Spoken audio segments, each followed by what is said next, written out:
Welcome to the first episode of 2020. In this one, I have a conversation with professional skateboarder turned videographer Micah Hollinger. Micah grew up skateboarding with a tight-knit crew in Anchorage, Alaska. At the same time, he was learning his way around a camera, filming everything he could. From skateboarding, to parties, to neighborhood fights. Nothing was off limits. Micah's 40 now. He's a videographer, and as far as skateboarding goes, he says that if you want to keep skating as you get older, you have to adapt. Okay, time to give the Crude Company men a shout out. These are the people who have subscribed to the Crude Patreon for $50 or more. Trina Duber, Seward Brewing Company, The Grind Coffee Shop in Juneau, Derek Adolph, Blue and Gold Board Shop, Sharon Liska, and Alaska Surf Adventure. Thank you to all the Patreon subscribers. This podcast wouldn't be possible without you. If you subscribe to the Crude Magazine Patreon, thank you. Your money helps keep these conversations going. So if you enjoy these conversations, you can subscribe at www.patreon.com/Crude Magazine. That's patreon.com/Crude Magazine. And pick the subscription tier that works for you. Okay, back to Micah Hollinger. If you were skating or snowboarding in Alaska in the 90s and early 2000s, then you're probably familiar with Micah. He's the skater that everyone in Alaska looked up to. He's the guy who hit rails on a skateboard that snowboarders thought were too big. He's one of the guys who showed us that the Alaska snow and skate scene was relevant and could hold its own. Lately, Mike has been working with Jesse Bertner, the creator of Think Tank Films, on a documentary about the old borderline Alaska snow and skate days. From the late 1980s to the early 2000s, Borderline was a major figure in the Alaska snow and skate scene. Through interviews and archival footage, Micah and Jesse are working to capture that era. So here he is, Micah Hollinger.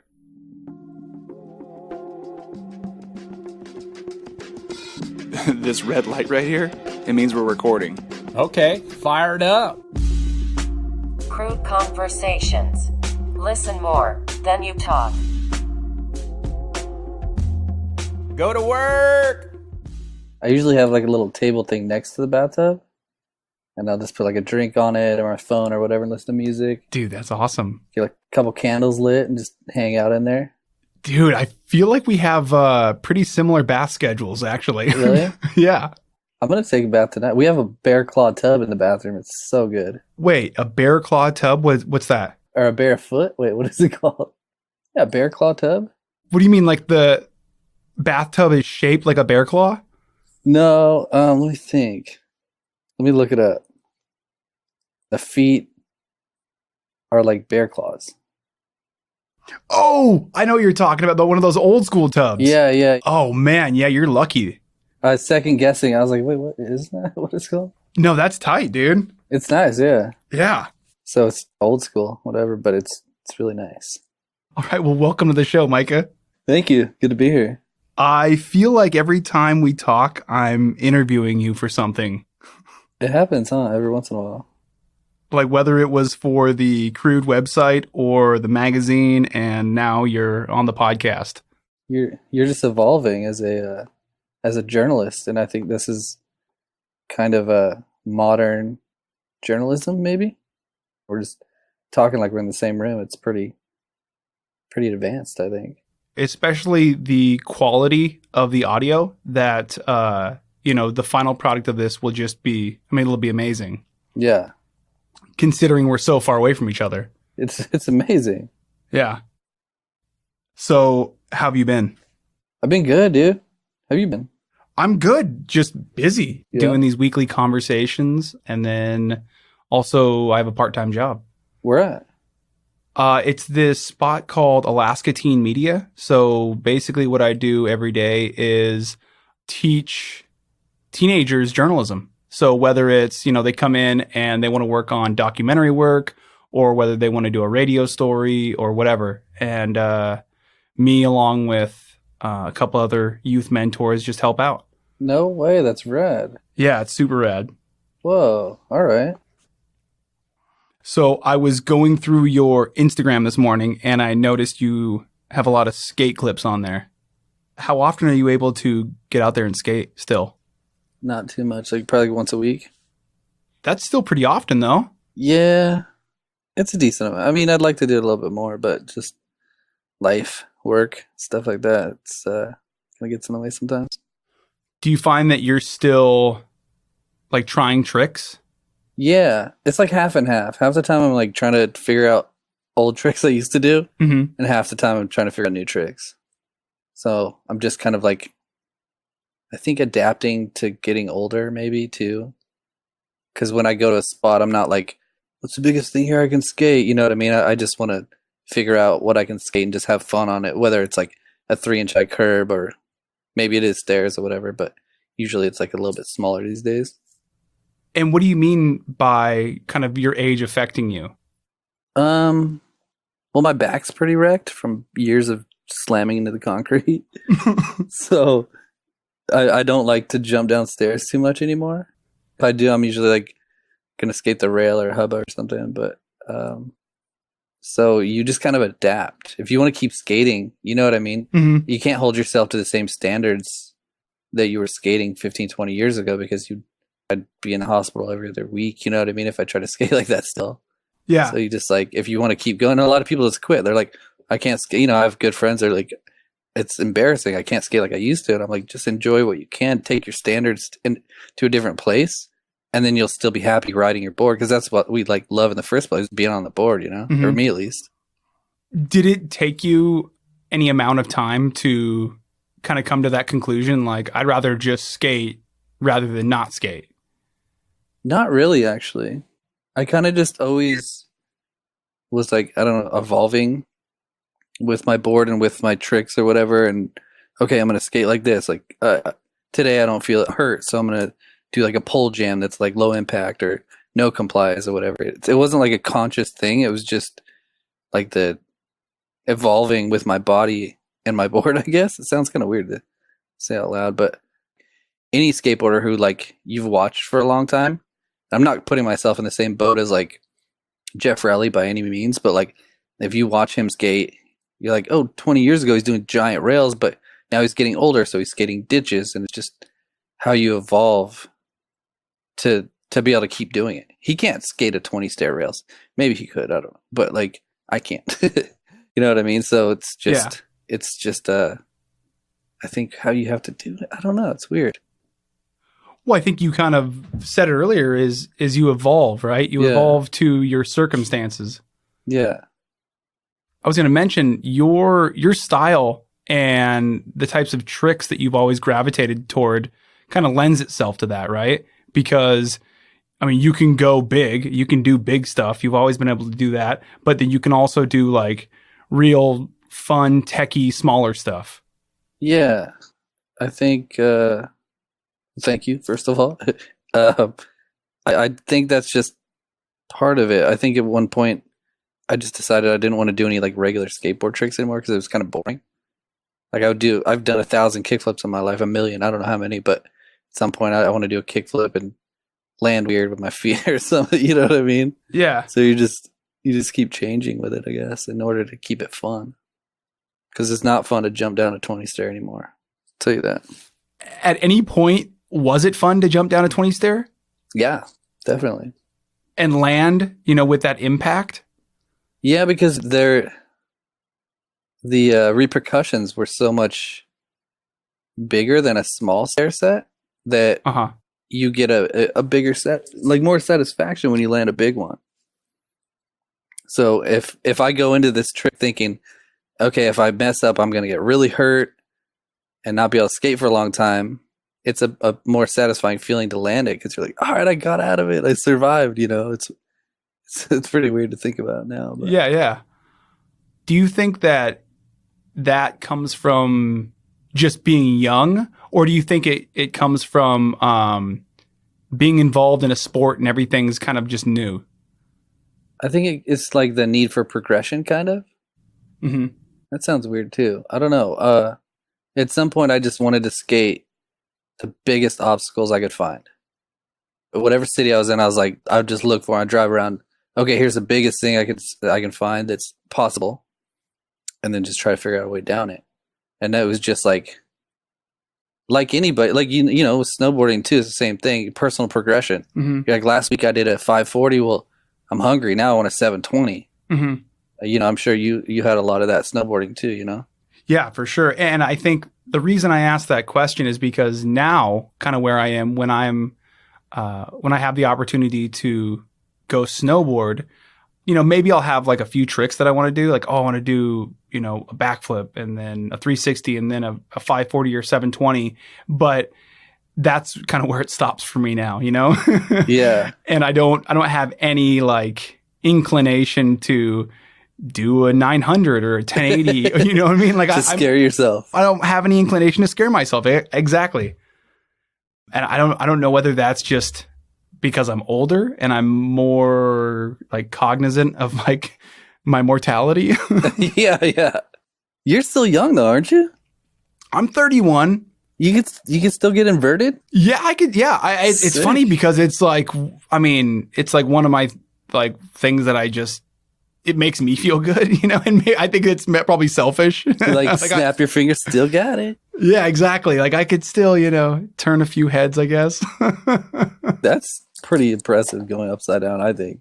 Well, I mean, when you look at some of the kids snowboarding, I mean, even skateboarding, honestly, skateboarding, and maybe it's because there's this distance between me and skateboarding. You know, I've never been like, I could do a few tricks that I was like personally stoked on, but I was never like good by any means. But in snowboarding, I could look at somebody who I considered good and be like, oh, I could probably do that trick or like some variation of that trick. Yeah. And so skateboarding where it's at now, like, I don't know how often like you're blown away by the clips on Instagram. Every day.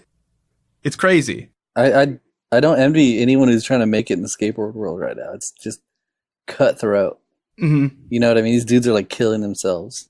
It's so much different than it used to be.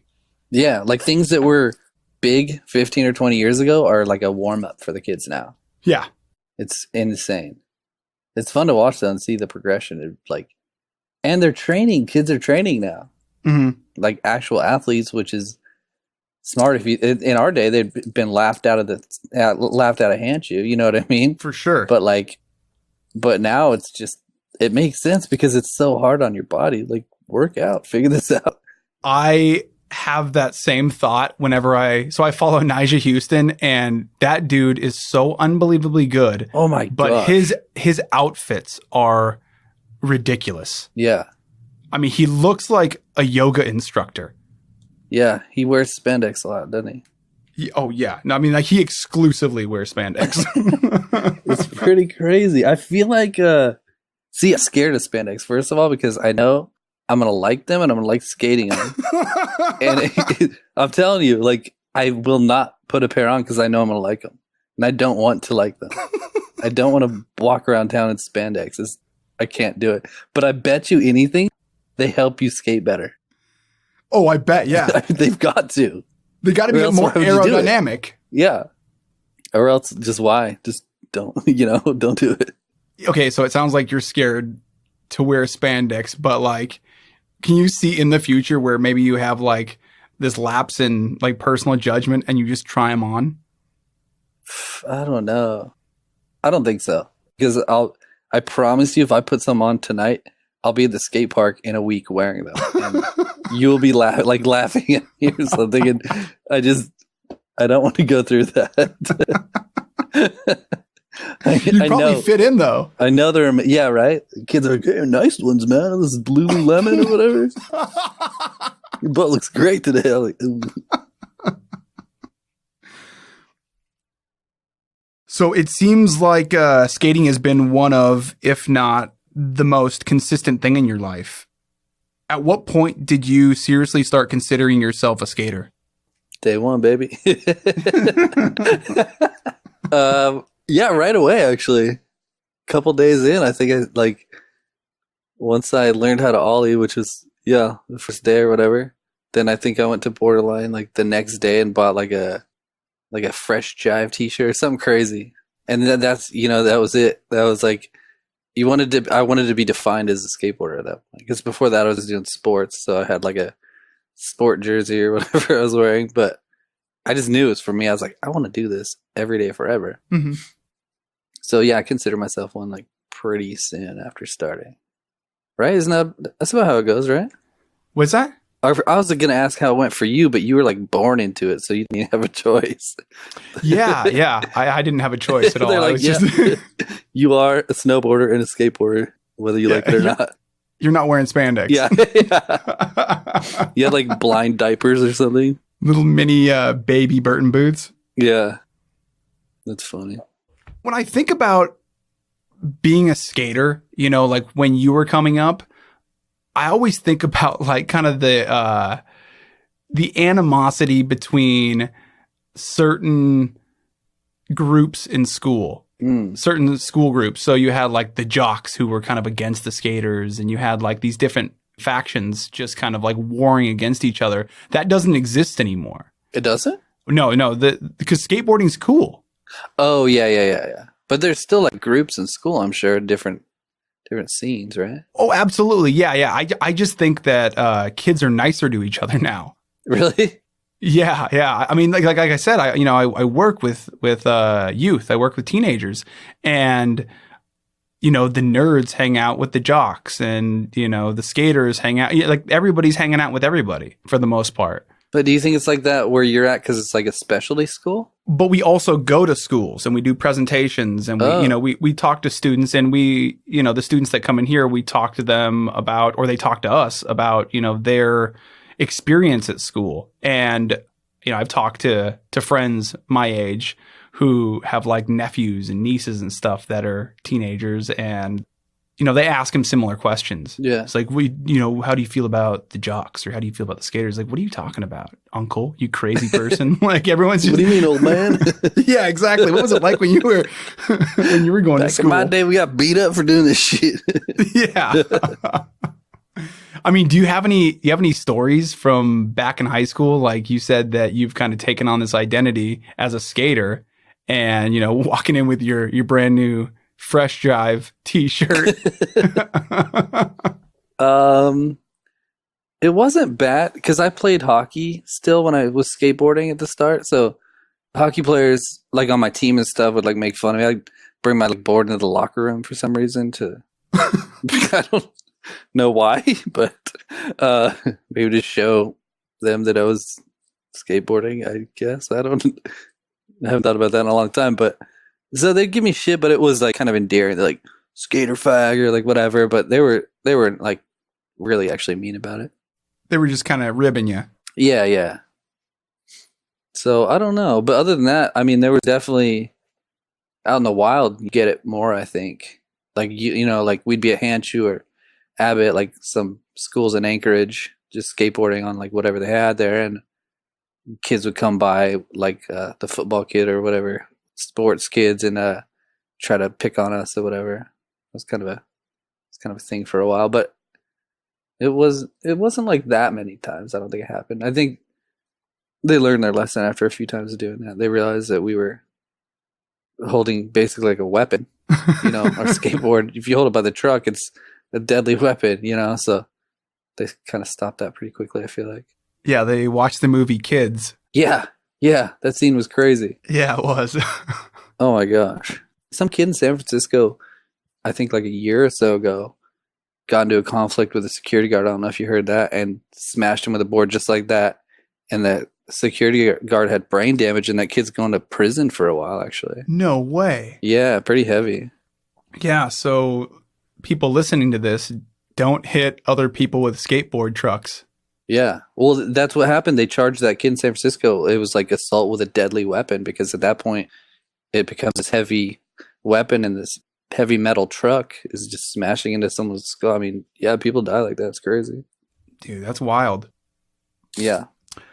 Okay, so instead of having you kind of tell your origin story by just answering my questions, I thought it would be more fun to tell it through stories. So Wait. Right before we start this, when is this going to air? This will be either next week or the week after. Because if it's going to air on Christmas, we should sing a Christmas song. Do you want to do a Christmas song? I think we should do a Christmas song. You want to sing it? I mean, you and I, yeah, we sing it. Yeah, what song do you want to sing? I have a pretty shitty voice for singing, I dude. do too. I do too, but I just thought of this earlier because if it airs on Christmas, wouldn't that be cool if people listen to it drinking eggnog and they're like, hearing us singing? I'm down, yeah. I always like trying new stuff on the podcast. But just out of curiosity, is it going to air on Christmas Day? I am not sure. I kind of wasn't planning on it. Okay, so maybe we could still do the song. Yeah, we can totally do the song still. Okay. Okay, and then we'll go into the story time. Yeah, for sure. Okay. Do you want to start? Well, what's your favorite Christmas song? Let's see. I don't know. I feel like I like Hark the Herald Angels. Or Dude. what are they called? You're going for it. That's like a heavy. It is? Okay, what are you thinking? I can't hit some of those soprano notes out of the hark the. Okay, Yeah, I can't hit any of them. I was thinking more like a little bit lower on the scale of difficulty. Like, let's just do. How about we wish you a Merry Christmas? Oh yeah, I feel like that's pretty standard. Yeah, and it's not long. Oh, you want to do the whole song? Oh no, maybe we should let's just do the first verse. Okay. So Google that and we'll just do the first verse. Does it start off with good tidings we bring to you? No, Or for you? just we wish you a Merry. That one. Okay. How about we just do that? How about we just do those 4 lines? Yeah. Okay, you ready? Yeah. Okay, we're gonna start at the same time. All right. 1, 2, 3, shoot. We wish you a Merry Christmas. We wish you a Merry Christmas. we wish you. So I'm doing the legwork here. Okay. We wish. I can't do it. I can't do it. And a happy new year. Nailed it, dude. We nailed it. Nailed it. Yeah, that was great. This is going to be the weirdest podcast. Okay, so back to the stories, right? Okay, so your origin story. Yeah. I thought it would be more fun to tell it through stories. So I was texting our buddy Ant Black this morning to see if he had any questions for you, but instead he just gave me phrases and short sentences. So I'm going to throw some phrases and short sentences at you one by one. I don't think they're in chronological order, so we might be kind of skipping around. Okay, so the first one is beatdowns and shit. Oh, wow. You know what's crazy? Let me just start out with this. So Bertner and I are working on this documentary. I think I might have hit you up about it, about Alaska back in the day. During this era, I stumbled onto like an hour of footage of you, Woody Engel, and Jesse Bertner trampoline boarding. Yeah, where was it? I think it was in Gus and Woody's backyard. I don't know if I was there or not, though. I don't know who filmed it. About how old? You look like you were like 12, maybe? Oh, so this is a long time ago. Yeah. But I think you were throwing backies. Dude, still doing backies. It's pretty crazy watching through this old footage. But anyway, back to the beatdown thing. I found some of this old footage. So way back in the day, I used to just film everything. And, you know, kids are crazy, whatever. Kids would fight and just do crazy things. More so for us skateboarders in the winter, just things got kind of weird. And I compiled this tape of fights, beatdowns and shit, and onto a VHS tape. And then we'd all watch it, all the friends. And then it's leaked out into other friend groups. And it like kind of went like viral, I guess. Before that was like a thing. Like all these different people had it. There's like a waiting list. Like, yo, can I get that beatdowns tape? Like people are like, would borrow it for a week and bring it back and give it to a friend of a friend of a friend. And it was just children punching each other at like skate spots a lot of time or just wherever. There was nothing like super violent, but it was pretty weird to watch that again recently. You still have it? Yeah, I found it on like a high 8 tape. No way. I don't know who has the actual VHS tape, but there was an actual VHS tape that floated around Anchorage that just said that on the front. Like I wrote it in like marker, like beatdowns and shit. So what are some of the highlights? I mean, it was all just like weird. There was like a girl fight, which was pretty kind of rare, I guess. So everyone was into that one.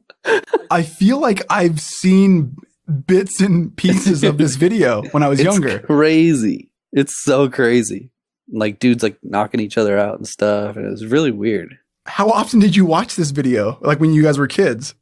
Every once in a while. I didn't watch it often because I like was there for most of it, but people like seemed to like it. It was really weird. It was like everyone saw it in our town. It was really weird. What made you film these? It was just because you were filming everything, right? Yeah. Everything. Like there was so many times where I'm watching this footage recently and people are like, why you film this, Micah? And I was like, that's what I do. I don't know. I'm just somebody will want to see it later. And 20, 30, or however long later I'm watching this, 20 years later, it's just crazy hearing someone. It still sometimes happens. Why you film this, Micah? I'm like, I just like to film. Do you think that you'll ever, I mean, you have the tape, right? Do you think you will ever release it? That stuff, no. I mean, maybe a blip. If it comes up in the Alaskan doc, maybe throw a blip in there, but I don't want to like shame anyone, you know what I mean? Because it's kind of, for sure, yeah, it's kind of evil. I just know I wouldn't want anyone putting footage of me out where I was just looking like that back then, so I wouldn't do that. Yeah, that's every kid nowadays. They don't have that option, right? Because it's just immediately uploaded to some server, you know, whether it's Snapchat or whether it's Facebook.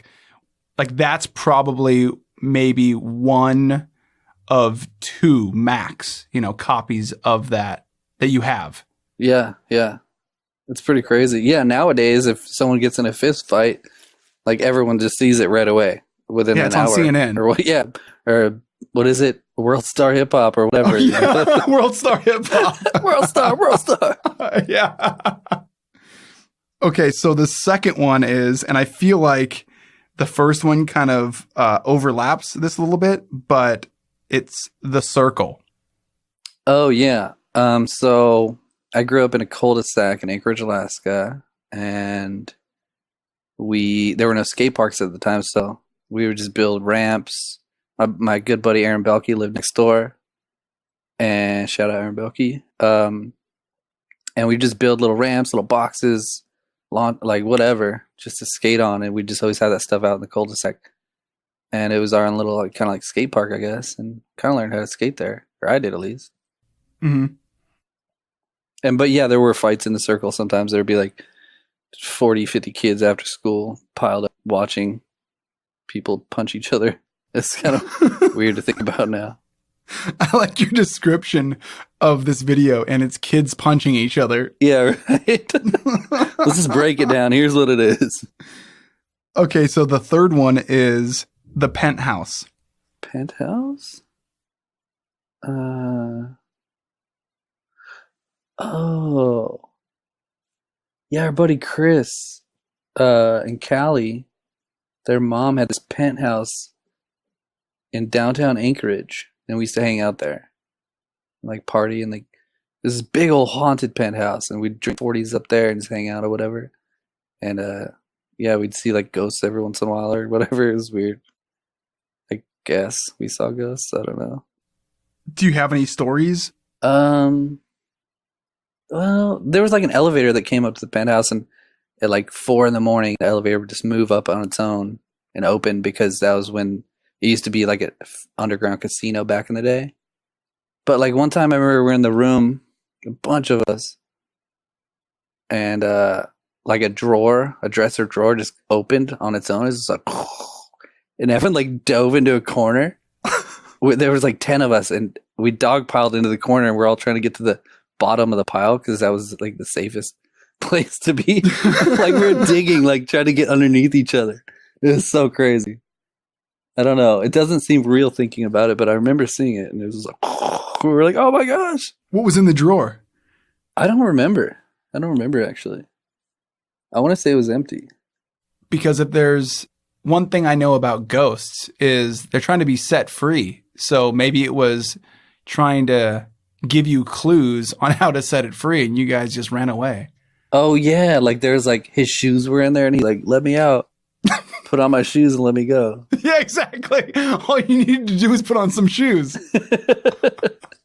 Wait, have you seen a ghost? Let's see if I've ever seen it. Okay, so I don't know whether I actually saw a ghost, but there was a period of time where I was reading a lot of like occult books, and I read this book called The Demonologist, and it's still to this day like the gnarliest book that I've ever read. And so this book, it was printed originally by just some like college press, right? Like it wasn't Penguin Publishing or anything like that. Okay. And I ordered it off Amazon when I was in college, and it was like the crappiest book that was obviously printed by a small like publishing house, right? Yeah. And what it was an anthology of stories from these two demonologists, like this married couple, the Warrens, which the Conjuring series, like that whole like franchise is based off of, right? Annabelle, all that stuff, but they were real people. And so this guy, I think his name's like Greg or Gerard Brittle. Now that I'm thinking, it's all coming back. But I read that book. It was like the last like occult book that I was like, all right, I'm going to learn about this stuff. I don't know why. And, you know, when you have all that stuff in your head and then you start like kind of manifesting it yourself. Yeah. So I don't know whether it was that. And it wasn't like specific situations. It was just kind of like everything. You know, you kind of have this like looming darkness feeling all the time. I mean, it's all pretty dark and like not very healthy. And so I don't read those books anymore. Sketchy. Yeah. Yeah. I get what you're saying though. You kind of, maybe you're looking for it a little bit more. You're like, I think I saw something move out of the corner of my eye, because it's like on your mind, maybe. Yeah. And you start drawing conclusions like maybe where they aren't there, like that movie 23 with Jim Carrey. I never saw that. I can't think of a specific situation, but he's like connecting all of these like disconnected events, you know, with numbers. Huh. Okay, so the next one is tape to tape homie edits. I feel like these are all kind of in conjunction with each other. Like, same thing. Yeah, I would do tape. Because I was always filming everybody and everything. So I'd make little, homie edit. Like that Beatdowns video was a tape to tape edit. So I'd take like 2 VCRs and record from one VCR onto the next one.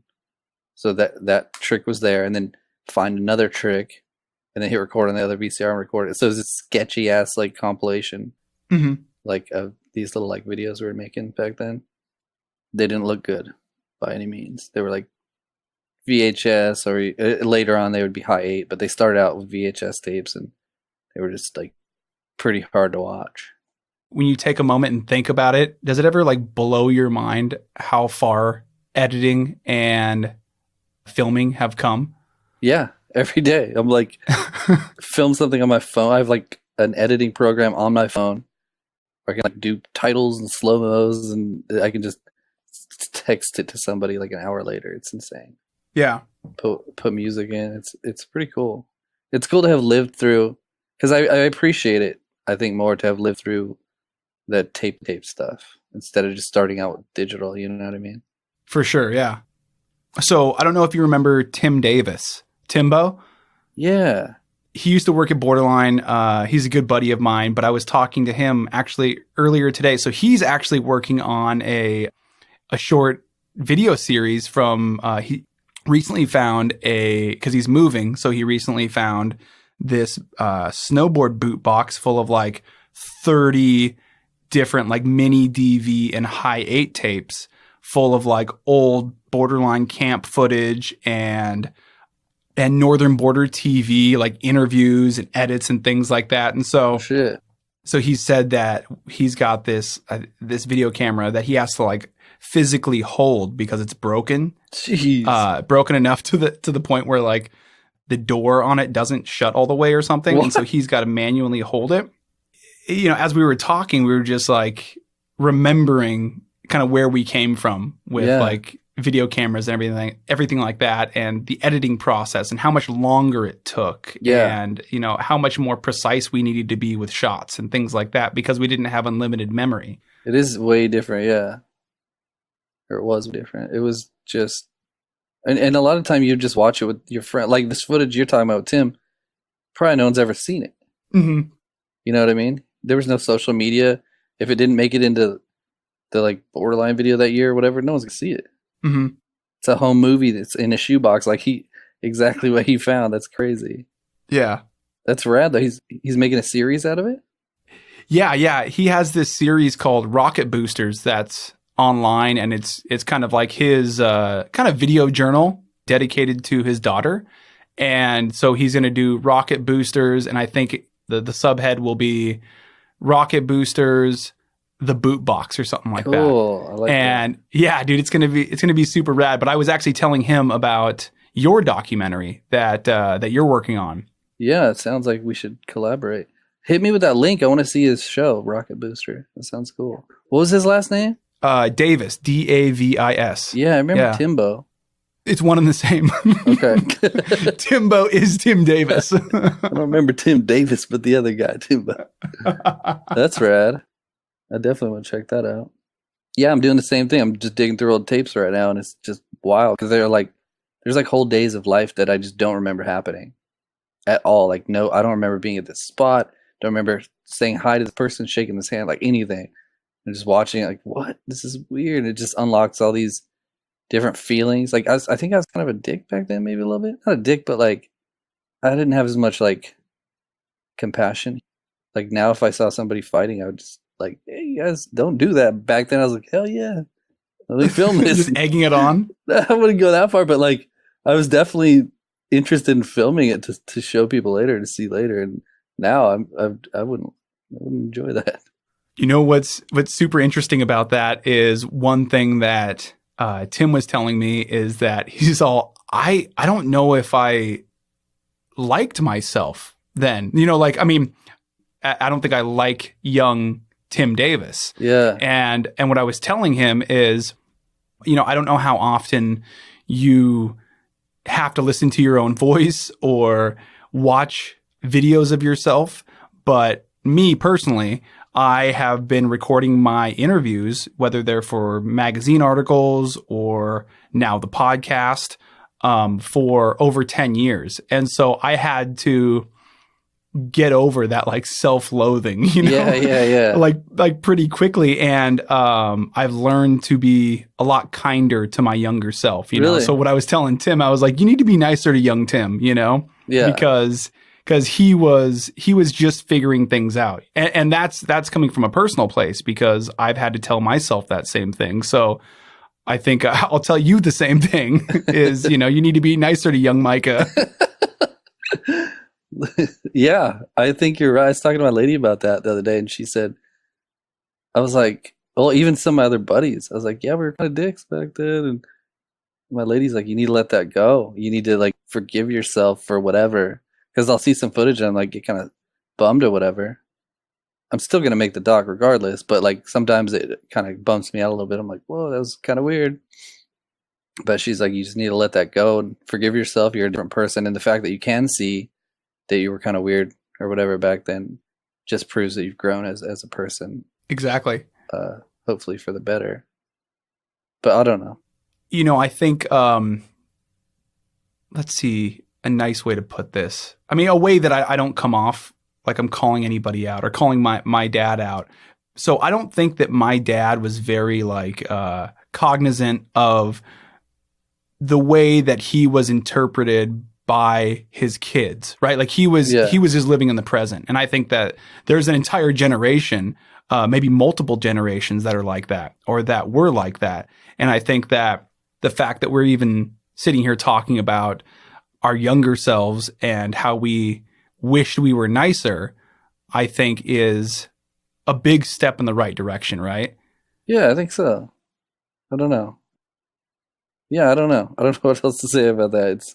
It's just weird watching old footage, and I'm sure you doing these podcasts, you're like, well, I said that, you know? Yeah. But as editors, we can dictate what happens in these podcasts and videos. So it sounds kind of weird, but you know what I mean? I'm not going to put something in that's going to bum me out or bum somebody else out. So there it is. Well, I think that you have more self-awareness now than you used to. So if you were to film something nowadays, you are much less likely to be embarrassed by it. Yeah. For sure. So you've mentioned a few times the documentary that you're working on. Yeah, I'm not trying to just plug it or whatever, but just because it's like a part of my life right now, and we're talking about these old videos, and that's the reason I'm watching all these old videos. It's because of that. So, what can you tell me about the documentary? Well, I'm working on it with Bertner, Jesse Bertner, as some of you might know, and my lady, Erin. And what can I tell you? It's just going to be kind of about the scene back then in Alaska, the borderline, and all the videos, and just how special it was for everyone, and how it kind of shaped a lot of people's lives. And yeah, it's cool. I've been working on it for I don't know how long, 7-8 months maybe, more than that. I probably interviewed like 5 or 6 people so far, just chatting. And are these are video interviews, right? Yeah. And so it sounds like you're kind of mixing new footage with archival footage. Yeah, exactly. So it'll just be just kind of a representation of, hopefully, of what we were living back then. Mm-hmm. So mostly like a lot of Jesse Bertner, because he was a staple in the scene back then, and we want to talk to a bunch of the guys. And and we don't have a name for it yet. So if anyone has any ideas, put them in the comments below. As I was writing these questions down for the documentary, I was just kind of thinking about passion projects, or even projects that I've personally worked on, where I'm trying to figure out, like, all right, this is this multifaceted like subject. Mm-hmm. Where, I mean, there's like 1,000 different places I could start. So as far as like the narrative you want to tell, what are you and Bertner, or how did you decide what story you wanted to tell within that kind of like larger narrative? We just kind of had it in our heads, and then every time we meet up, we just keep moving forward. And I think we finally have a solid like foundation, I guess, where we'll be kind of narrating / we're just going to go to each of the main subjects that we need to cover and just talk to them and just see what they're up to in their lives, because everyone's lives are so different. Back then, it was all about just film for this borderline video, and that's all that matters, make it happen. Mm-hmm. And that kind of got, how do I say it? That kind of got us into filming mode, but now everyone's grown up and changed so much. So it's just going to be interesting to like visit all these different people. So you'll be introducing people, kind of mixing in archival footage of those people as well? Yeah. And then showing their lives now. Just, I can't remember what the style of doc is called, where you do that. It's called, come on, little brain. I can't think of it. There's like a documentary style. Yeah, I can't think of it. Anyway, but it's just going to be just raw and real, just us just talking about, okay, like today, let's go visit, blah, blah, blah. And then we go there and visit them and talk to them about their lives and about what that era meant to them and how it affected how they live their lives today. And yeah. Is it expository? Not really. Observational? I looked up documentary genres. No. Participatory? Performance? No. Interview? Dramatization? Poetic? It's a poetic documentary. Dude, it's going to be beautiful. It's a beautiful poetic. Maybe we just call it Poetry in Motion, starring Jesse Bertner. and Cody Liska. And the Tupac hologram. Yes. Yeah, he'll be in it for sure. We're going to interview him. Okay, so kind of going back to skating here for a second. I had Ben Bogart on the podcast, and he told me a story of hitting the Lawler Event Center ledge at. I listened to that. That was rad. Dude, sweet. So you are, or I wanted to see if you could tell your story behind hitting that ledge, because you hit it on a skateboard before he hit it on a snowboard. I thought so. I did it first, right? Yeah. I actually texted Bertner today, and he looked into it, and yes, you hit it first. Kind of thought so. Yeah, you asked me that earlier, and I said, pretty sure. My story's not nearly... His story was rad, but mine's not as interesting, so I tried it. I was roaming around Reno, looking for the biggest skate spots I could find. I think I was living in San Francisco. I don't remember where I was living at the time, but I was there, and I found that ledge, and I was like, oh man, I could do this. I got up to it, and it was really, really tall, and I was like, oh, all right. Well, so I started trying it, got kicked out, tried it like 6 months later, got hurt, and then I went there with Jason Borkstead, actually. Borkstead was filming. It was Super Bowl Sunday whenever Janet Jackson's boob fell out. And we got a good session because it's a Super Bowl, and I think everyone was watching it. And I remember we had walkie-talkie, because it was a bust. You've been to that school, right? You used to live in Reno. Yeah, I went to that school. Yeah, okay. Well, it's a bust for sure. So this particular day, we got walkie-talkies, and then my buddy... And I just looked it up. It was 2004, the Super Bowl. 2004. Okay, cool. Perfect. That's easy. We got walkie-talkies, and I had my buddy Sasha around the corner with a walkie-talkie, and he'd be like, cop, cop, cop. And I'll go run and hide behind the bushes till the cop... All right, coast is clear. But then, like, I was slamming, trying to get down this ledge, and I broke my walkie, so I just had to bail, just say screw it, and just keep trying it. And somehow I just like held on. And then Borkstead and I went ate at some casino, and I think we saw that Janet Jackson boob thingy. That's just how I remember. That's kind of cool that I can like remember the day. Otherwise, I wouldn't remember the year, the day, anything. But that was fun. I don't remember what Borkstead was doing in town, but it was cool to just like link up with him and still be filming like all those years later, you know? Mm-hmm. So that's my story. Sorry, it's not as good as Bogart's. No, dude. So, I mean, how many tries did it take you? It took a lot. I don't know the exact number, but I tried it for like probably a year and a half before I finally got it. Like, because I didn't live there, I'd just go there, and every time I was there, I'd try it. That's super interesting to have that dedication to a spot where, like you said, it took you a year, and you just kept coming back to it. So was it just kind of like at a certain point, all right, I'm going to Reno. Oh, I'm going to try that ledge a few times. Or was the purpose of going there to hit the ledge? It was both, I think. I would go there to hang out and whatever. And then, or I guess mainly to do the ledge. Because it was just I think it was huge. It was like 20 flat 20. Yeah, it's a ridiculous ledge. Yeah, and at the time I couldn't find anything bigger than that. So I just knew I had to figure out how to land it. You had to conquer it. I had to conquer it, man. I had to do it. But it was sick. It was a good feeling for sure. But I got it. I was really happy. And Ant said, I definitely need to ask you about Staples Center. I was living in LA. It is a big old ledge. Jeff Rowley 50-50'd. And I think at the time that was all that had been done on it. And I didn't like skating in LA at all. Back to like, I want to skate the biggest thing I can find. That was a pretty big obstacle. So I would always just go skate that and just try whatever I could down it. And it's funny you say that because for my birthday, my lady, I got like a magazine cover for doing that or whatever, trick on it. My lady like blew it up and framed it. And it's on the wall in our bedroom. So That's awesome. So I'm like staring at it right now. Oh, for real? Yeah.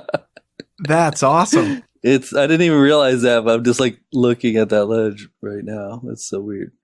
So what was that battle like? That was pretty heavy too. Well, I did a few tricks on it, but the one that I did a 180 nose grind on it that got me like the most like love or whatever. But I tried it one day, didn't land it, got kicked out, and then I remember going back, and my good buddy Jerry Smythe was in town. I mean, Jerry is stronger than me. I don't know, but he's a Buffalo guy. You know what I mean? No, that's a good little tidbit of information in this podcast. Yeah. Jerry is stronger than Micah. Yeah. And there's this big cement trash can at the bottom of the thing. So when it was time to go skate it that day, I said, because sometimes you go and skate something big, or probably in snowboarding too, you can like all of a sudden like 10 people want to go because they just want to watch. Mm-hmm. And I didn't want that. I said, I only want Jerry there. I want my buddy Keith to shoot the photo, and I want anybody in the world to film it. I don't care if films it. So my buddy Keith is shooting the photo. Jerry is there to move the cement trash can at the bottom of the ledge. Because he's all buff. Because he's stronger than me. So he dragged the cement trash can away from it, and I like nose slid it pretty easily, and then just did a little 180 nose grind, and then somehow got on the cover. You know what's crazy? Jerry got the cover of Thrasher, and the photographer sent this picture of the 180 nose grind to Thrasher, and they're like, boom, we want to use that as a cover. And they're like, but not this month. This month we're giving it to Kirchart. And the photographer's like, send it back. I want it to run this month. So they sent him the slides back when slides were happening. They sent him the slide back. And he sent it over to Big Brother. And they're like, boom, we'll run it this month. So then it was like on newsstand, like back when newsstands were a thing. It was on newsstands in downtown, in LA, and like a few weeks later. So I got to like. Do you know if this was before or after Penthouse bought Big Brother? It was Larry Flint. No, Larry Flint owned it at that time. Or what did I say? I think they owned a magazine called Hustler. Or that. Oh, you're right. It was Hustler. Yeah, Hustler bought it. Yeah. Larry Flint.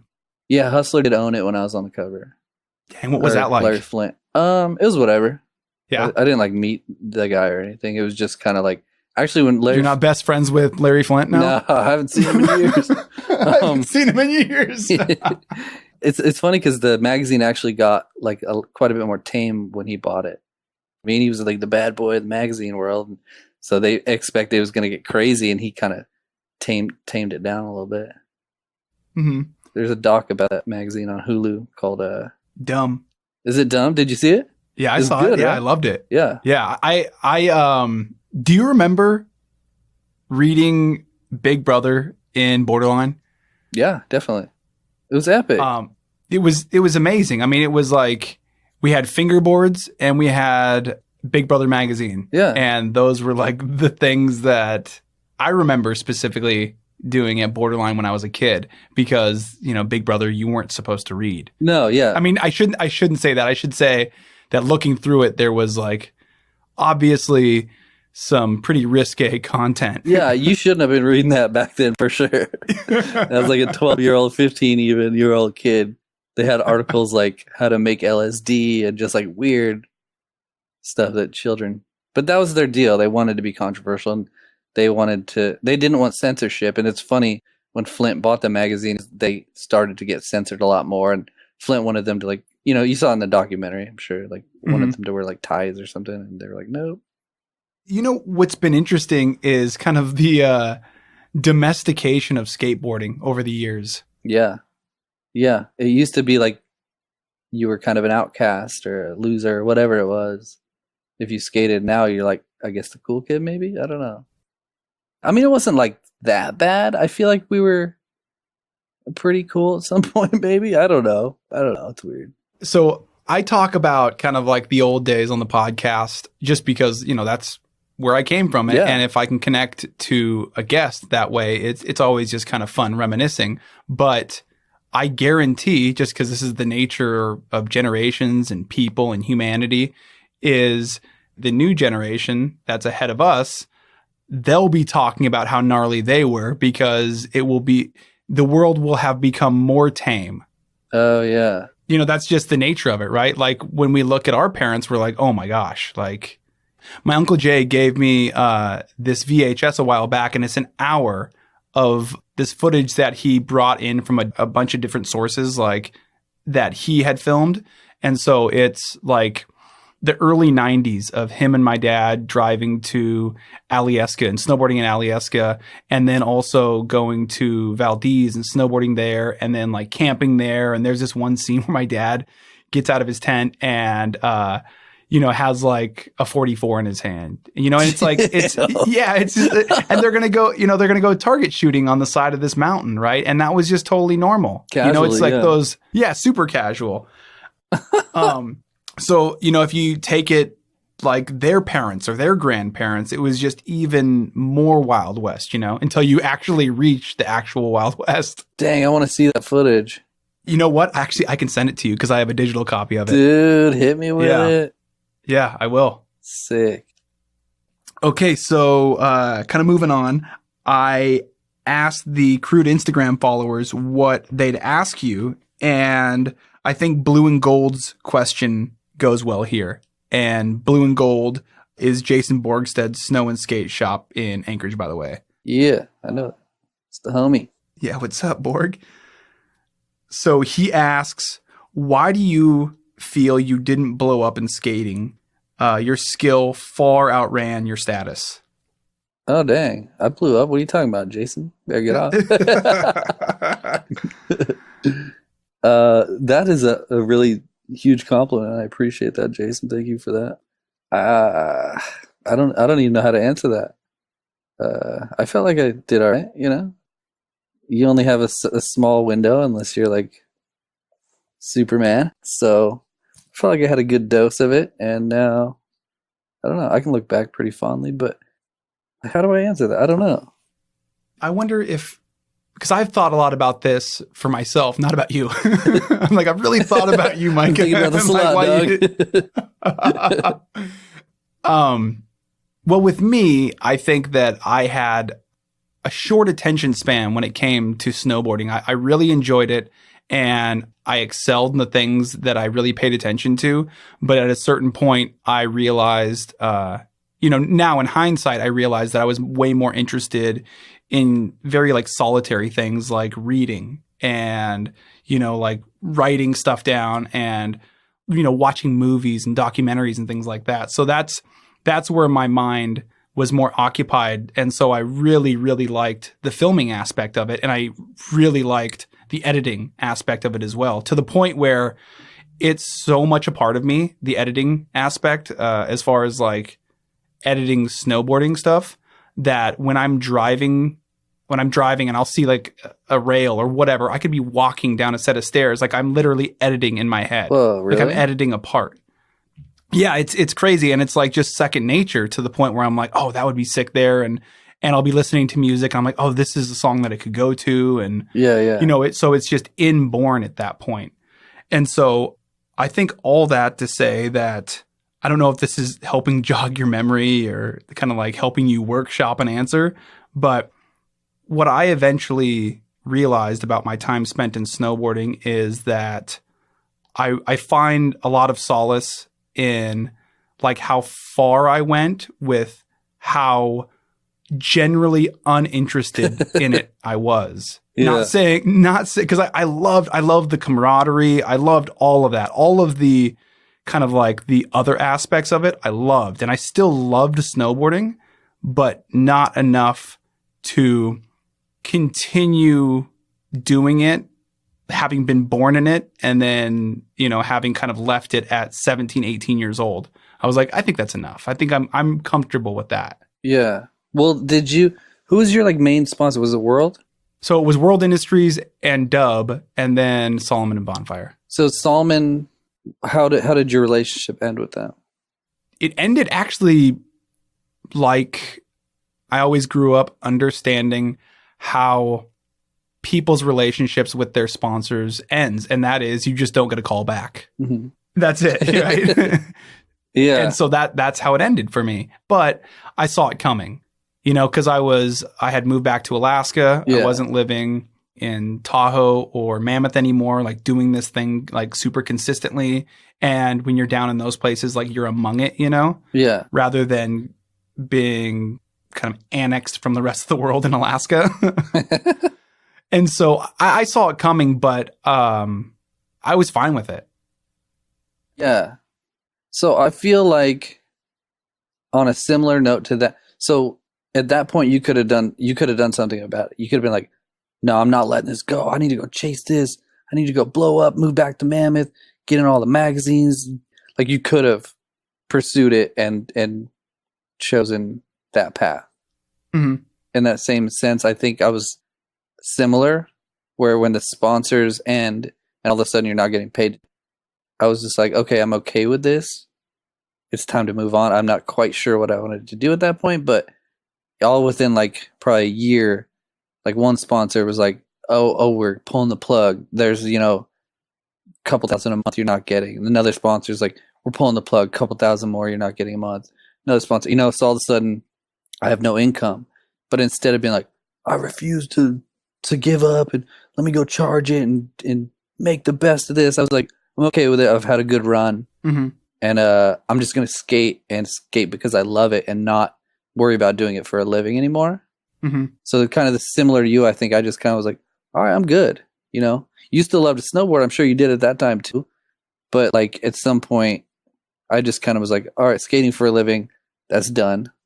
Let's figure something else out. But still, I still love skating, Mm-hmm. So as far as, I guess to answer his question, maybe I just was done and that's why I didn't blow up more. I don't know. I think that's a great answer. I mean, because I think it's a truthful answer that I understand because you lived that too. And it could be the same with you. I'm not sure, but let's see. One of the most important things for me that gave me this kind of sense of clarity and like I was okay with all of it was I saw the kids my age at the top tier, right? I saw their life. I knew a lot of them as either friends or acquaintances, and I didn't want to be them, so it kind of gave me this like weird glimpse into the future where I was like, I don't want to do that. I don't want to be that person because if I struggle and I keep doing the thing, I'm going to be that person. And so I made a conscious decision to be like, oh, I don't want to do that.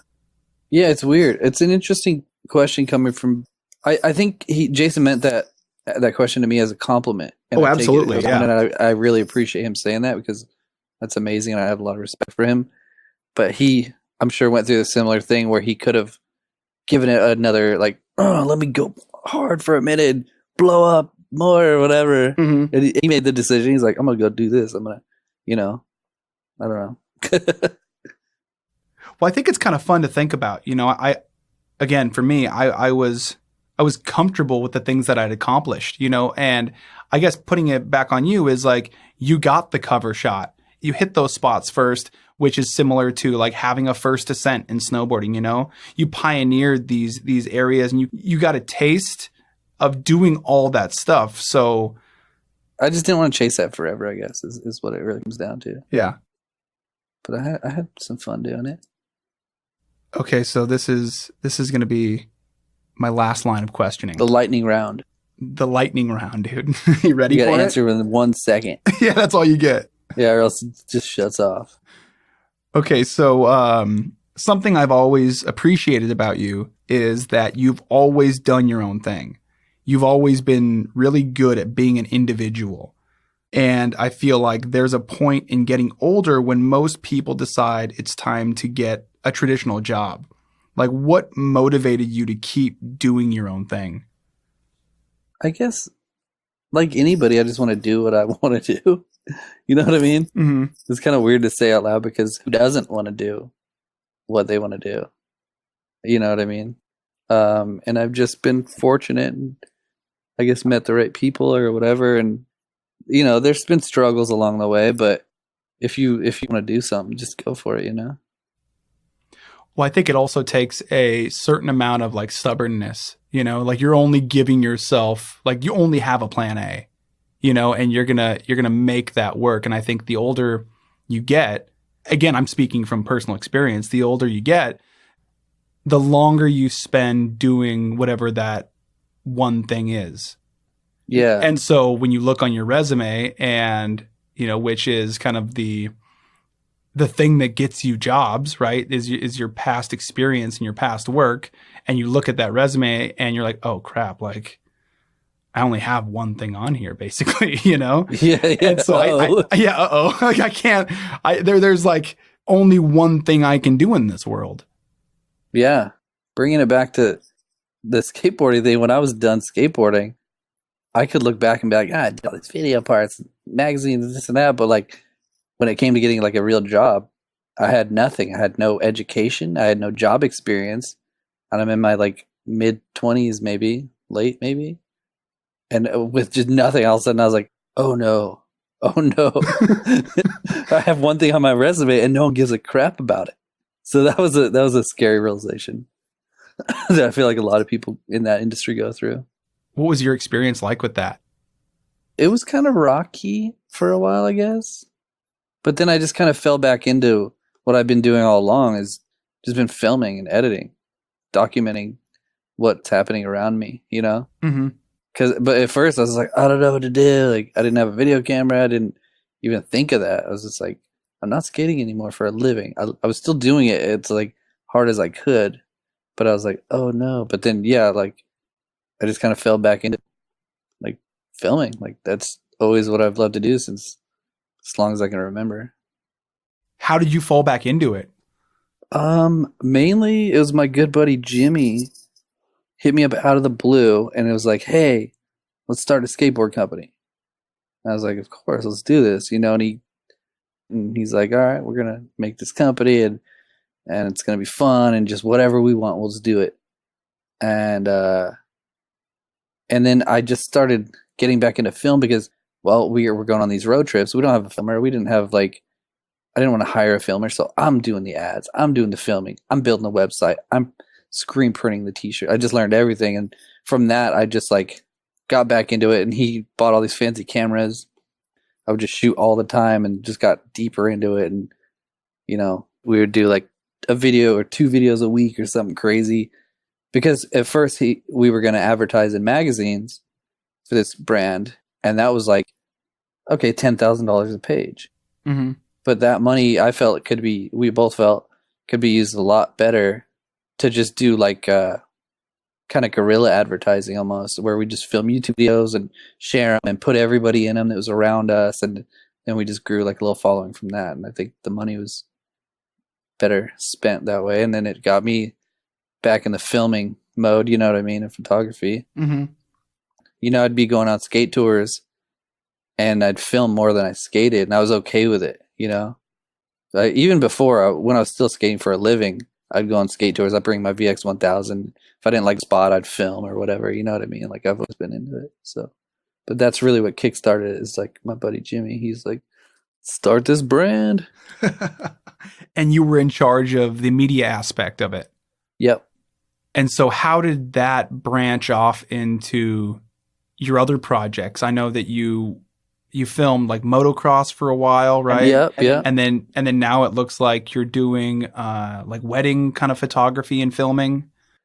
I do weddings once in a while, pretty rarely. I like it though. I like shooting weddings, but I don't really do that much. Okay. But I'll shoot like docu-series stuff and any commercially stuff. Pretty much whatever I can get my hands on. I like it all. You end up shooting like someone riding a horse, and one day all of a sudden I'm like, why am I shooting horseback riding? You just never know. It's so weird. Same with you. I'm sure you're like interviewing somebody about someone who was like in the Gulf War, for example. Like, how, you know what I mean? All of a sudden you're talking about that. It's crazy. You just never know. Yeah. When you're in this field. So going off of that comparison, if I'm interviewing somebody, say, about being in the military, right? So I do a lot of research beforehand. Do you do a similar thing where if you know you're going to have to go shoot horseback riding, are you looking at YouTube videos and looking at like, you know, frames per second and things like that? No, not at all. Actually, I'm more just going into it because a lot of time if you're shooting doc style, you just want to learn on the camera. You want to show that on the camera. Like horseback riding is about, you know, being tiny or whatever, you know what I mean? Stupid. Is that what you learned? That's what I learned. You're supposed to be tiny. If you're not, you're gonna hurt the horse. I don't know. No, that's not real. I just threw that out there. But like, I'm trying for my audience to learn. So I'm just learning too. I'm like, you know, I'm gonna ask them a question. I'm gonna say, hey, tell me about horseback riding, and I want to show that on film or whatever, and yeah, I'm gonna show it on film. And are you doing the interviews as well? Depends on the shoot. Sometimes, if it's a really small shoot, yeah, I'll do the interview and shoot it or whatever. But on bigger shoots, you're just doing one specific job. What's something recently that you're proud of? I just worked on a show called Guitar Hunters, and we like tried to find the most interesting guitars or whatever. I haven't seen the final product, but I think it's going to be a good show. And right now I'm actually with my lady. We're working on these hospital videos for the John Wayne Cancer Institute in Santa Monica. Okay. And we're doing like doctor profiles and like overall video profiles for these hospitals. And I guess I'm proud of those because they're helping people. Mm-hmm.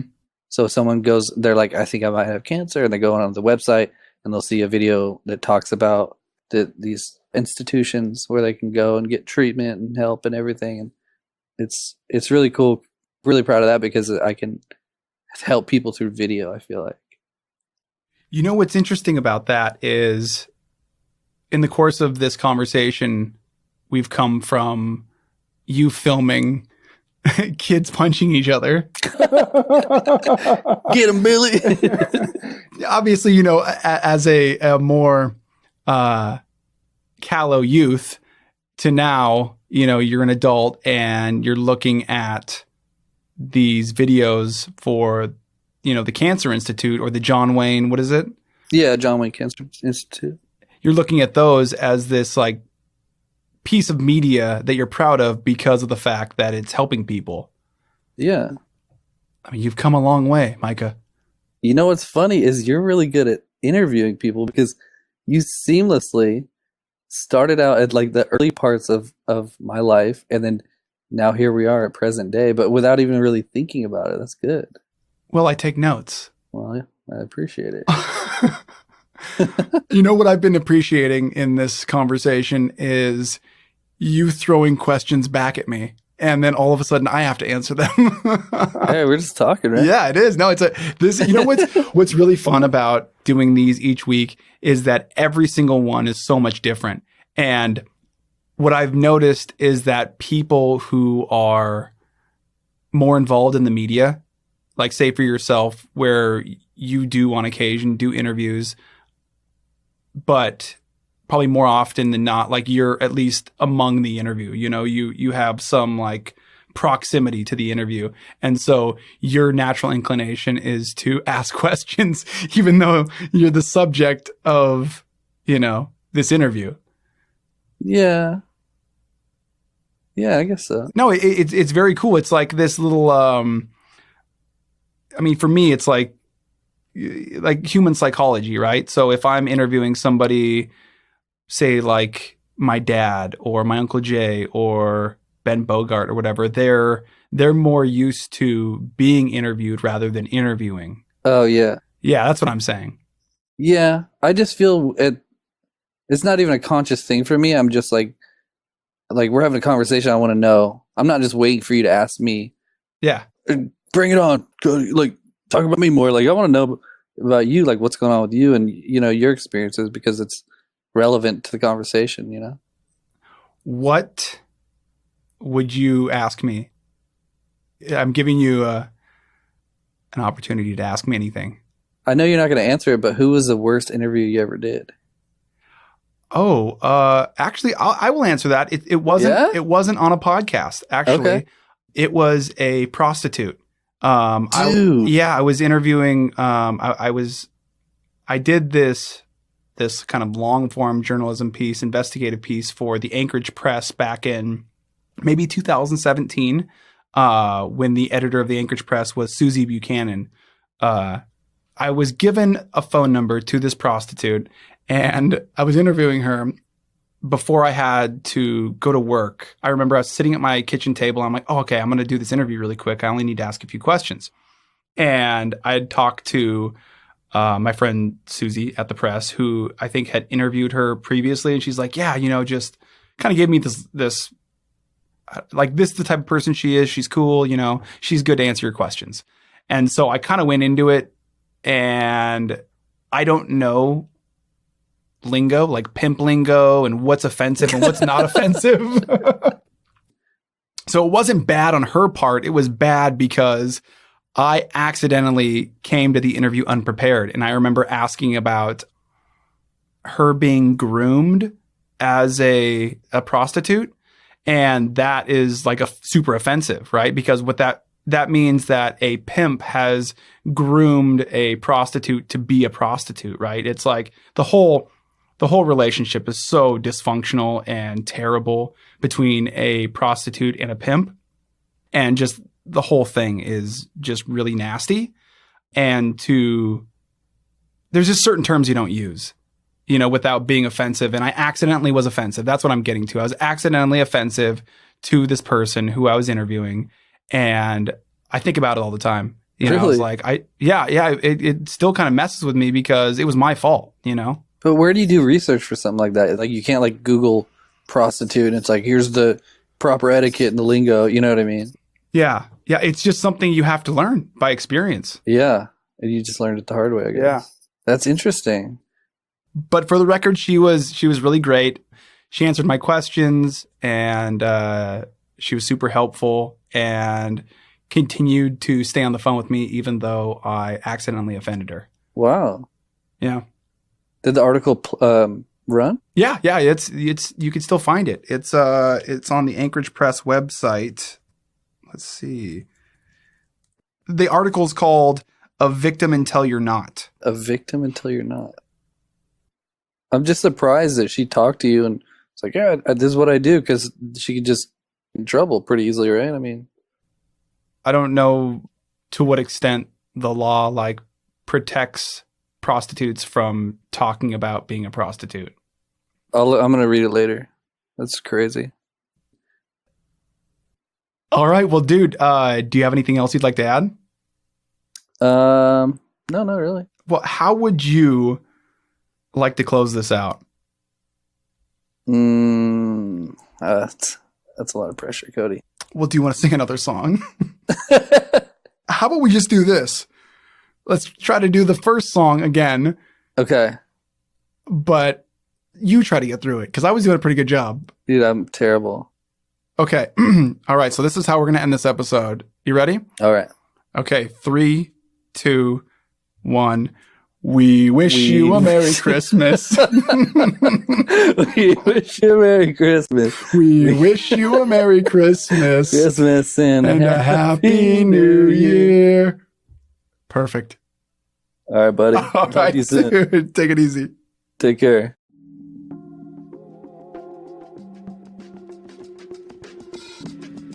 For more information about how you can support local grassroots journalism, go to www.patreon.com/Crude Magazine. Crude Conversations is written, hosted, and produced by me, Cody Liska, for Crude Magazine. Music was produced by Alcoda Beats.